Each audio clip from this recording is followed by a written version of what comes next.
day, and 'tis the season to be jolly. It is Tina Thompson here with Down Home with Tina. I'm so excited to be on location at the Allen Chapel Church, and we are going to talk and also hear some beautiful music coming up here in just a few minutes, so don't go anywhere. It's Down Home with Tina.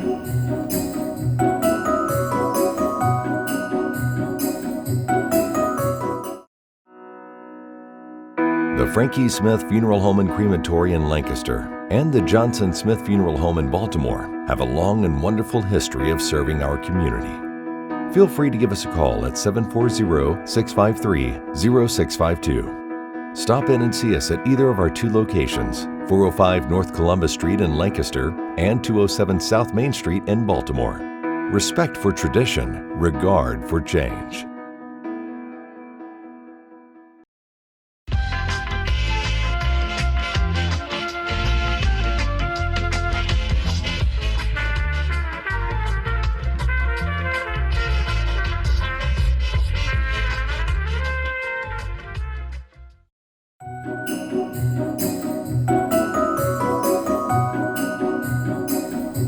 Welcome back to Down Home with Tina. This is my Christmas special.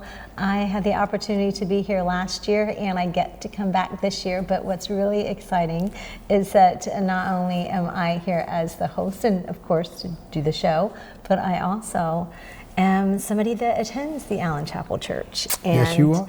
I am honored, and I hope that what we share today, this is Pastor Evan Saunders, and what we can get out to those of you who are viewing is what this church is all about. And I can share more, but I would like to go ahead and welcome you and have you start with the history of the Allen Chapel Church, because this didn't just start a couple months ago or a couple years ago. Sometimes it seems like it, but yeah, we've been here a little while. And it's first, thank you for having me on your show and the Christmas show, how special this is. And it's been a year. It don't seem like it's been a year. No. It seemed like it was just a couple weeks ago. But yeah, we've been here for just about 200 years. This church has been here. And it's up and down, different people, different congregation. And I'm just really, really happy to say that we've got a strong congregation that's coming. And they're just, as you know, it's been great. It's really been a blessing. More than I can ever say. The church has changed in itself. I know within the last several years you had to have a lot of updates and yes. things. And how did you make that happen? And was that a time where you did have a good, strong congregation or not? No, we've been talking about it, trying to do it for years. And the money was just kind of coming in. It just was a slow process until Michael Johnson was doing some research on the church, and Sepio Smith actually was one of the first minister that was here, and so he was doing a story on him, and he came into the church, and it just seemed like it just took off. You reach a point where it's a plateau, and it's like when you're working out. And you just want to lift more and you want to get more, and it's like you just can't. And then somebody comes and they give you a new routine, and then you take off. And that's what it was. He came in and we got more publicity. And I tell you, if it wasn't for the Lancaster community, I don't know where we would have been. But they seen the need, and the people came in and helped. It's just been a blessing of all the donations, just the funding that's come in. It's been the grants from the city. It's just been a blessing. I love the stained glass windows. And can you share with folks about that? Because it's got names and the windows. Yes. So some of them I don't know. Some of them I do know. They're the families and some of the first pastors that was here. The church, like I said, is about 200 years old. And some of them were cracked. You can't see them because there's a lady that goes here, Trudy Springer. She came, and her and her husband Greg took the lower windows home, each individually. She took them out and replaced the windows, reglazed them, and redone them, and they just look so like they've been here 200 years. 200 years. Yeah. They're gorgeous. Yeah. it really lights up with the lights at night. And So how many years has it been since you have actually been a pastor here? it's been off and on. Well, in the beginning, it was kind of back and forth, but it's close to 30, almost 30 years now, which is hard to believe. Who or what inspired you to come here and do what you do here? Here we go. Because you said it's been up and down, and that's got to Yeah. be kind of tough to stay strong and stay in it. Yeah, so in the beginning, I wasn't coming to church. I was living in Gehenna. I'd had a job and was living with a friend of mine. We were roommates and up in Columbus, and I wasn't coming down here. And my mom, we always got together Sunday afternoons for dinner, at Mom and Dad's. And so we were just talking one day, and she was talking about needing some money to pay for the electric, to help with the bills. And I thought, well, I'll give you some money, Mom. So I was giving her money for a couple of weeks just to kind of help out. They call it tithing, but I don't know if it was really tithing because I was just giving some money. But I wasn't thinking nothing about it. I thought, well, I'll come down and come to church. And so I was coming upstairs, and there wasn't any cars, but this pastor was preaching. And I mean, he was preaching, and I was coming into the back of up the stairs, and I was kind of peeking in because, man, he was sweating, he was talking. I thought it was 1,000 people in here. And I opened up the door, and there was my sister Valerie, her husband, and I think it was her 2 daughters, maybe the 3 daughters that were there at that time, and my mom and his wife, and that was it. And I thought, oh man, this is kind of bad because he was really a good minister. And so I just started coming. Started coming, just kind of, not that I really wanted to, but I was just coming to fill some seats. And in time, we started building up. There were some people that were coming, and then he stepped out, and there was a Sunday where there was nobody here preaching, and I didn't know what to do. And so I just put together a sermon. And then we got another pastor, and I thought, great, because it's not me. And I stepped out again, and then it kind of went through, and then he left, and then I came in again, and my mom kept saying, you're the one. And I kept saying, no, I'm not. No. So it's been back and forth, but it's been a blessing. I mean, every Sunday the congregation comes back, and everybody's learning and growing. We have you and. Well, and I loved it. Well, when I first came in, I sat down and I was sitting there and I was going, I think that's like my mom's cousin, which it was my cousin too, of course. And then I heard somebody turn around and say his name, and then that was him, and I said something to him, and he, of course, said, I think he's been coming here. I thought, it's been several years. Yeah, it's been more than 5 years. Yeah, it's been about 5 or 6 years. Yes. Johnny? Yes, yeah, Johnny, yeah. Yeah. So that was pretty cool. But what I love is what you do, and I know you don't do it every single week, but you do I'm going to go back with when there are new folks that come in.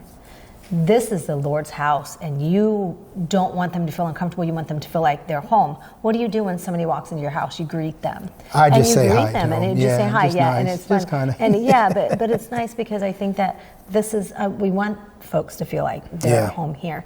But I also love this, and I hope you don't mind I say that, is we're all misfits in our own way. And right. I love that when we say that, and we laugh about it, we joke about it, because none of us are perfect, so where do we fit in? Yeah.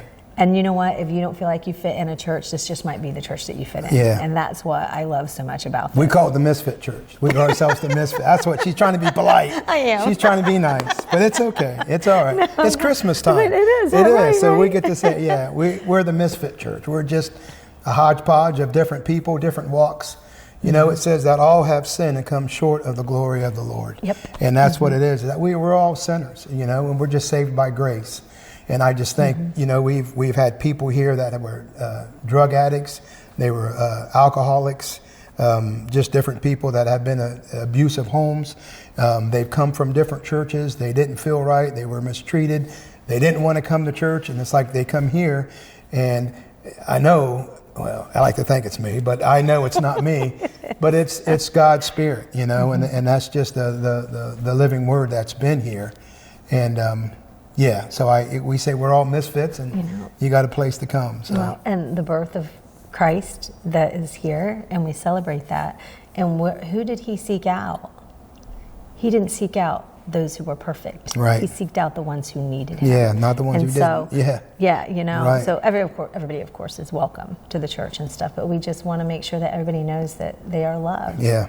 And they are cared for. We tell them, you come once, you're a guest when you come in, but when you leave, you're family. That's right. Yeah, So that's it. So we don't say I'm not a guy on membership. I don't think if you want to come. If you don't, you don't have to. Mm-hmm. We have an offering. If you want to give an offering, if you can, fine. If not, you don't have to. You mean you don't chase them down out of the church? I don't chase them down. Well, they don't see me. No, but that's if they want to. That's on them. I just want them to come to hear the word, and that's all that it is. It's on their heart, whatever they want.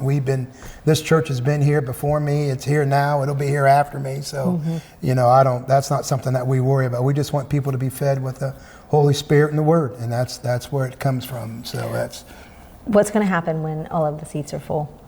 Because you've talked about this. I say we had a conversation about this, that you'll have a whole bunch one, and then not a group of new faces. They've been coming, but it's like when they all come at once and more come. What are you gonna do? We have some chairs that we can stick around. I don't know. That's and then downstairs you'll have a video, and it'll be the second place that folks can go down and see. It's really humbling that when you're as a pastor to be able to preach to the people that are here and to see them being moved and hear the word. And, the Lord says, don't boast or don't build yourself up. No, yeah.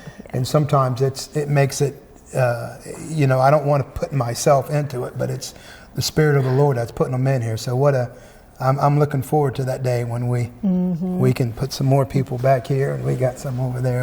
And I say that because I do feel like that it is a church that is just continuing to grow, because you feel the Lord and the Holy Spirit here every Sunday when you walk in, and the friendly, nice people that you do have that are already attending. Yeah. It makes it nice. Home. Yeah, it does. And that's what we want it to be. That's God's house, right? That's the way it's supposed to be. By the way, I do have to say, I know I just have to, because this is one day we're after church, and you were talking, and then we were talking, and I was like, and you go, "Are you in a hurry?" And I go, "Yes." There are brownies downstairs, and I'm afraid they're going to be eaten. Right. Yes. Yeah. I was like, that was not nice, No, that's true. I was running away from Evan to get downstairs it's to get the brownies. It's not about the pastor. It's about the brownies afterwards. The brownies were really good. They were good. Janice and we have people that will bring brownies and cookies, and you see them coming up eating as they're walking up in and stuff. But for the record, I do have to say that was not my first service. That's okay. First service. That's we not won't why say I kept you got two back. of them, right? We won't say. No, I did one. Whoever made those were great brownies. No, I'm joking. That's funny. Anyways, I just had That's to. great. There. No, so you get fed, then you get fed. That's what it is. That is that's right. Good. Yeah. No. When is your church services? Every Sunday, what times? And then do you have Sunday school? And then what is the Christmas service? We have a Bible study at 10:15. Then afterwards we have service up here at 11 o'clock. So we start 11-ish. Well, I just say 11-ish. And if we know you're coming, we'll wait on you. Mm-hmm. That's what makes, I think, our church kind of special, is that if we know you're going to be here and you're running behind, we'll wait on you. Everybody's, we get in trouble sometimes, so here we go. You do wait. No, I love that. And then you those can watch it on Facebook, right? Yes. Or online? Yep. Through Facebook, Allen Chapel Church. They can see it on Facebook, or it's streamed. Mm-hmm. We have our little video. We're moving up in the world. We got a little video team, Kenya and Scott, sit back there, and they video it up. So they can see it on that. When is the Christmas service? I believe it's going to be December. We haven't set a date yet, but it's going to be a Friday. It's going to be on a Friday. It's the Friday. Okay. Yeah, it's the Friday, the week before the Christmas. I can't think what date Christmas, that is. Why is it? I think it's the 19th, I believe 19th. Is what that is. Yes. 19th. Okay. Yeah, so it'll be Friday night on the 19th. Okay, Friday on the 19th. But they can pay attention to Facebook, because you'll have it announced on there. Yes. Perfect. All right. Evan, we have got some wonderful ladies who have beautiful voices. They happen to be related to you. Yeah, that's what Mom said. I don't know. Yeah. We've got coming up next His Keys and Harmony, and we're going to talk with Valerie. That's the reason they come to church. About you. They're the reason they come to church. So. That's right. They just want to hear. No, I'm kidding. Thank you so much. And I got the pout. No. Yeah. Anyways, thank you so much. I'll be back with you here shortly. All right. Thank you. I'll be right back. It's Down Here with Tina.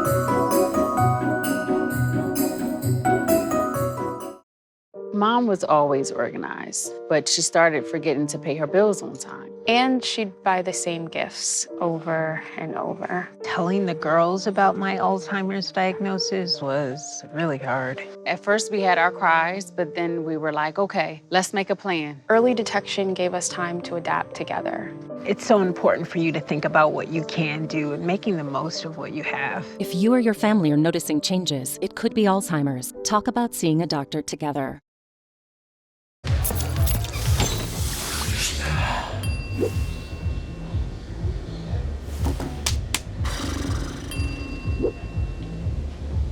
If you need to do something to feel okay to drive, you're not okay to drive. Don't drive buzzed.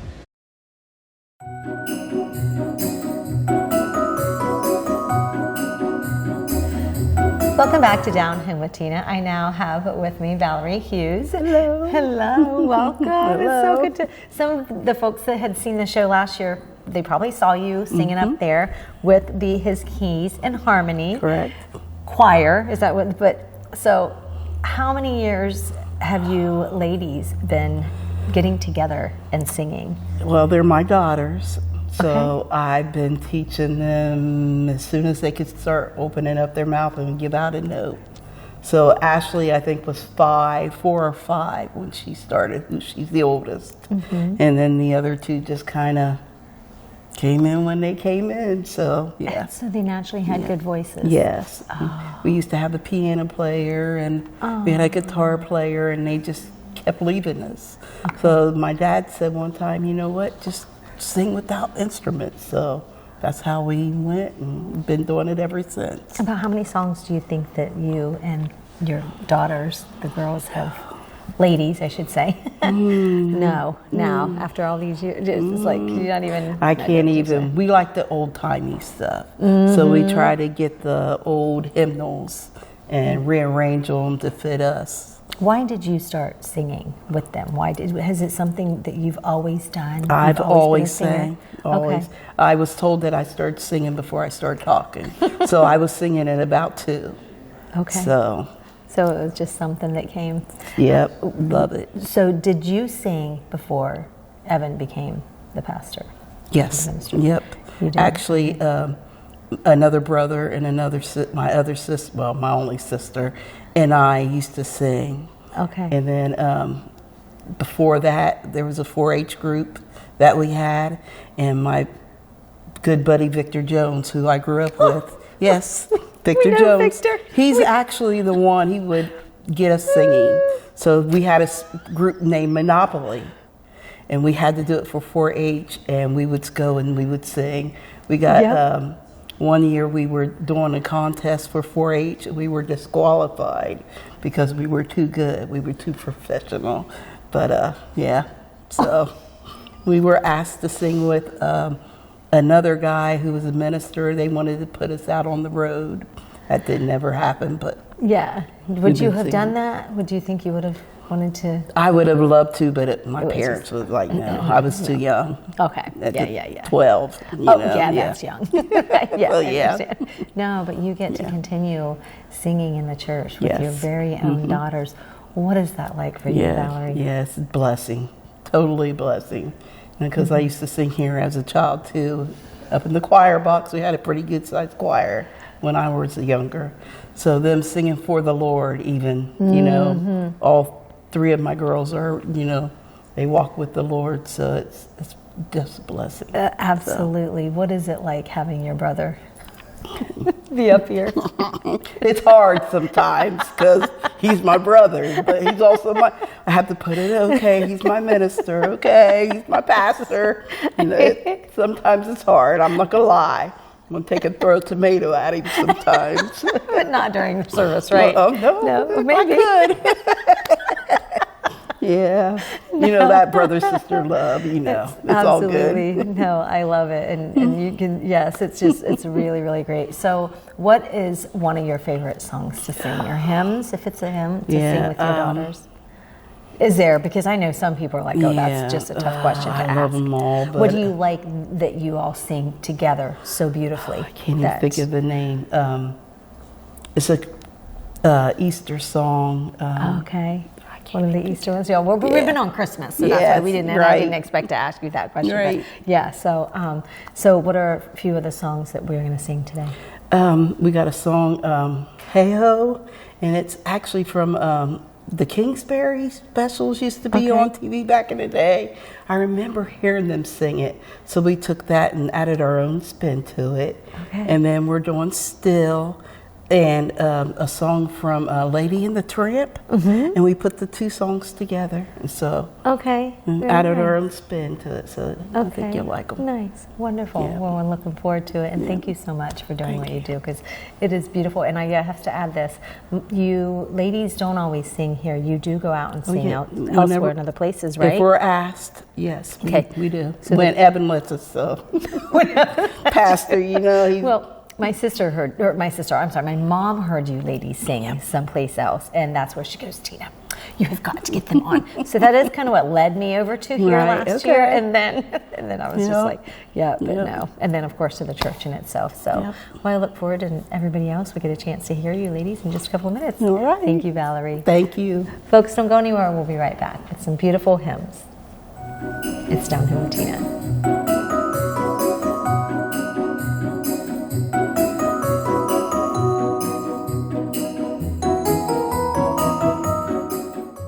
It is so important for families to feel comfortable and safe when they call, because oftentimes that first phone call, even picking up the phone physically and just dialing that number, is very hard.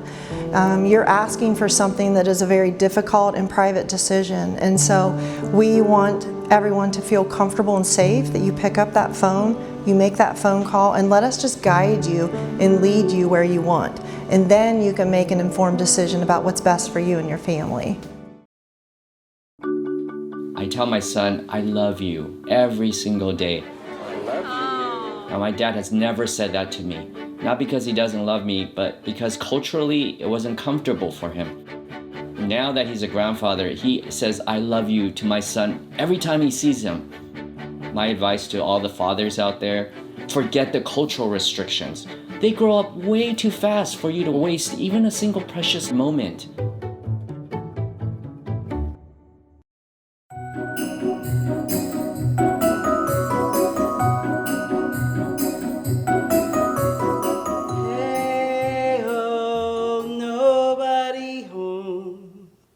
Meat nor drink nor money have I none. Yea, I will be merry. Hey ho, nobody home. Hey ho, nobody home. Meat nor drink nor money have I none. Yea, I will be merry.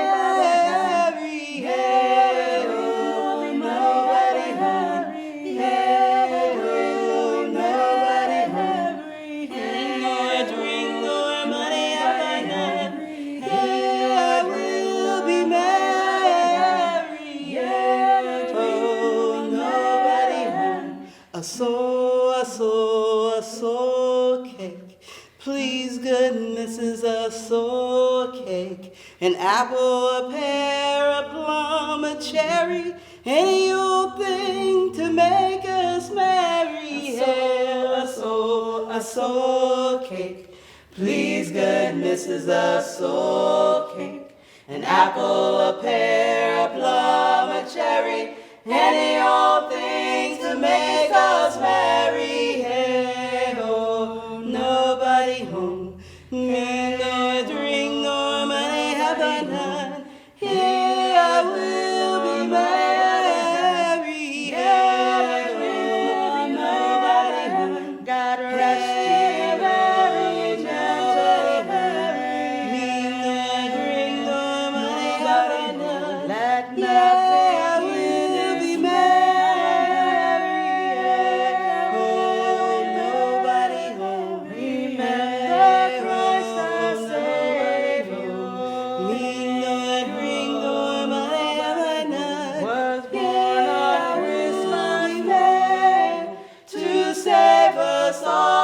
Satan's power when we were gone astray.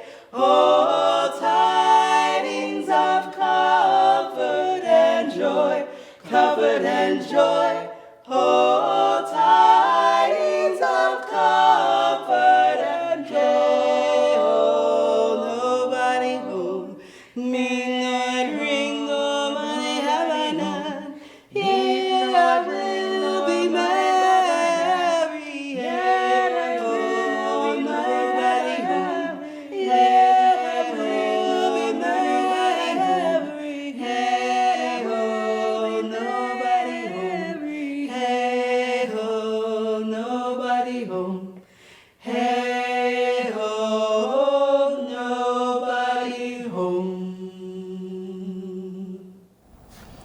Evan, pastor of the Allen Chapel Church. What is the address for folks? 201 East Walnut Street, but its secondary name is Scipio Smith. Okay. So, yeah. And then when is the Christmas service? It'll be Friday night, December the 19th. Okay. It'll start at 7 p.m. That will start at 7 p.m. Okay, Yeah. all right. And then your Sunday morning services are what again? At 11 o'clock. We have Bible study at 10:15, and then we have service at 11:05 when we get everybody settled down. All So right. it's Before we get back to hearing his keys and harmony, would you like to say anything to anybody? just be blessed this Christmas year. You know, we've got a lot going on. A lot of things are happening, and just know that Christ died for you, and that's Jesus is the reason for the season. Amen to that. Thank you so much for Thank giving me you. the opportunity to be here again. And folks, I hope you have enjoyed today's episode, and I hope that you have a blessed Merry Christmas and a Happy New Year. Thanks for watching Down Home with Tina.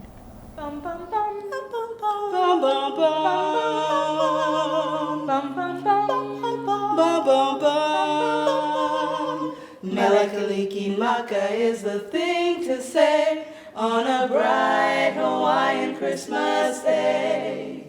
It's the island greeting that we send to you from the land where palm trees sway.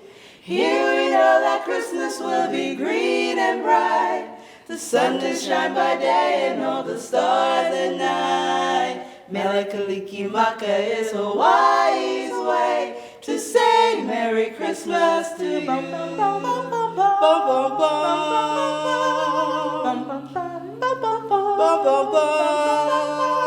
Melakaliki Maka is the thing to say on a bright Hawaiian Christmas day. It's the island greeting that we send to you from the land where palm trees sway. Here we know that Christmas will be green and bright, the sun to shine by day and all the stars at night. Melakaliki Maka is Hawaii's way to say Merry Christmas, a very Merry Christmas, to say Merry Christmas to you.